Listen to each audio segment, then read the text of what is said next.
David, this morning we've got this sloping domestic side here. Yeah. How do we go about installing it in this sort of an area where we've got shallow sort of base here? Well, the first thing to look at, Pete, is what sort of plant material she's got here. And then lavenders and rosemary and that sort of thing, Right. which don't need a lot of water. The soil is a loam, but it's covered by this sandy gravel top. Yeah. And it's quite a steep slope, probably. What do you reckon? 1 in 2? Yeah, something so. 1 in 3. It grades. So, yeah, it's very steep. Yeah. So what I'd suggest is we only need to put it in about 0.8 centres in gardens anyway, and this is just a bit over 2 metres wide. Yeah. But with the migration of water, I'd be just putting one line a third away from the top, Yeah. and another one a third away up from the bottom. So we're not putting the water right against the retaining wall, Okay. but giving all this plant material enough water. As you can see, this is a really sandy soil, top Yep. base, and this gets pretty dry here in summer, doesn't it? It does, yeah. It gets baked here and really dries out. Yeah, but this will hold quite a lot of water actually. Even though it's sand, everybody thinks the sand doesn't hold water. Actually, fine sand can have a capillary rise of up to 30 centimetres. So it might look dry, etc. on top, but Yeah. down below where we're going to have our system will actually be quite moist. Yeah, and this is the loam here. As you can see, it's a real clay loam. See Yeah. how that beads up like that? It's a real clay loam. So if we set it just into that layer there and cover it with the sand, that'll give us enough flow this way and from the top line back down this way as well. You will get some subbing uphill, probably only about 30, 40 centimetres, but that's all you need up there. Great. And that way we're not cutting into the roots of established. No, we've only gone Plants fairly here. shallow here Just- because this will yeah. just cover straight over and give us our Yeah. coverage through there. Yeah, just a couple of inches and go all the way down. Okay. And we might run the line down there and return it back Loop into it the around. flusher.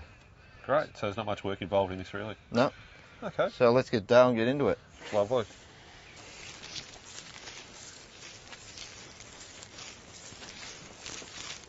So, Dave, with a system like this, maintenance-wise and costs of a small installation like this, what would you think on that? Maintenance-wise, what you've got to do, if it's a drinking water you're putting through, once every 12 months you'd flush the filters out. Right. Like flush the whole The lines whole out. line's out, right, yeah. And undo the cartridge like we saw yesterday and clean that out and yeah. put it back. Okay. Okay.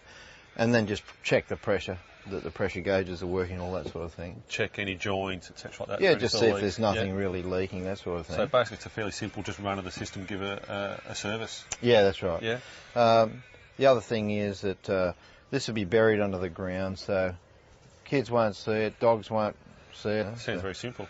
Yeah, it is. Yeah. And it's low cost. I mean, established gardens like this take a little bit longer because you've got to work around the gardens and everything. Yeah. With a Right. new garden, it's very easy. We could lay it in before anything else goes in. Yeah, that's right. So established gardens will cost a little bit more to install than the new gardens. Just a labour rate. Yeah, that's right. Okay. Well, yeah, it's up to the irrigator what they charge, but Yeah.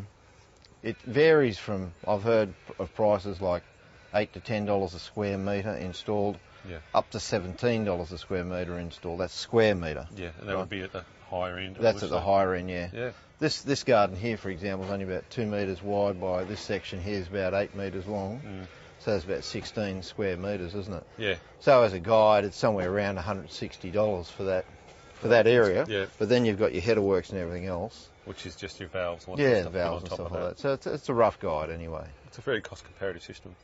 Well, yeah, and it doesn't take long to put in. No. This is only taking, what, half an hour? so far, yeah. Yeah, I mean, these little sprinkler emitters here, what do you think they put out? Oh, gee, I'm not sure how much they put out, but I know there's a lot of wastage because you walk around here on a windy day and the It just water's blows spraying everywhere. everywhere. Yeah, it's not really getting up to the plants.